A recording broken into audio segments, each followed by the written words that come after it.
This is Professor Michael Chapman. I'm one of the most experienced IVF doctors in Australia. I believe that an important part that I can contribute is to educate patients in relation to fertility, infertility, and all that involves. These series of podcasts help to educate you. I hope they are helpful to you. If you wish to know more, however, I'm more than happy to have you contact me via email, which is profmchapman@gmail.com, or make an appointment to see me on 9138 4222.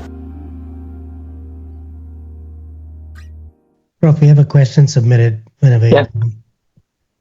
Kimberly says, "Hi Prof, I went to start a cycle a month ago, but conceived naturally." Fantastic. Yeah. Fast forward 5 days and have been in ED with PV bleeding and pain, possible cyst rupture. After 2 weeks of back and forth to the EPAU, it turned out I needed to have exploratory laparoscopy surgery for suspected ectopic, ended up being retained tissue. Should I try frozen transfer next time or see how my body goes? I've never been able to keep babies past 6 to 6.5 weeks. I'm not totally clear of the story. Before you had the IVF cycle, you conceived. What ended up being sounds like you ended up with an ectopic pregnancy. That happens in about 1 in 100 cases, whether you do IVF or in nature. I wonder whether you had tubal damage before that, which may have been the reason why you needed to have IVF, because you weren't getting pregnant.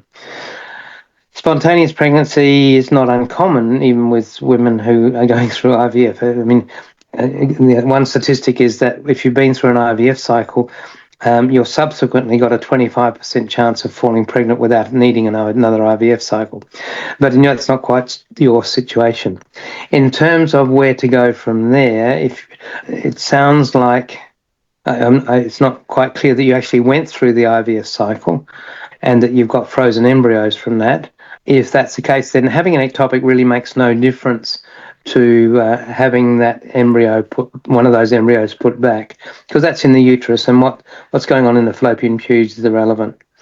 I would be comfortable taking you through using up your frozen embryos to hopefully achieve a pregnancy. In terms of recurrent pregnancy loss, there are a series of investigations that are worth doing.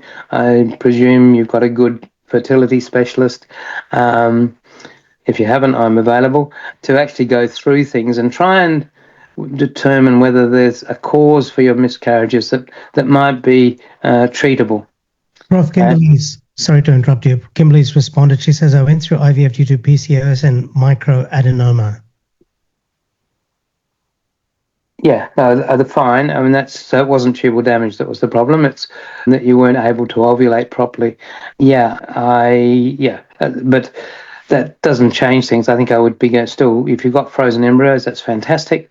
I hope you've got a lot, because usually in PCOS I get quite a few embryos to transfer. And what's quite clear is that IVF doesn't carry any greater risk of an ectopic than natural conception, because we're putting the embryo in the uterus, not in the fallopian tube. Okay, I've added your contact details into the chat, Prof. 902-9138 4222 and m.chapman@unsw.edu.au and lifefertilitysydney.com.au. And don't forget that you can access all the previous episodes by going to our website www.theivfjourney.com and select IVF Journey podcast from the navigation menu.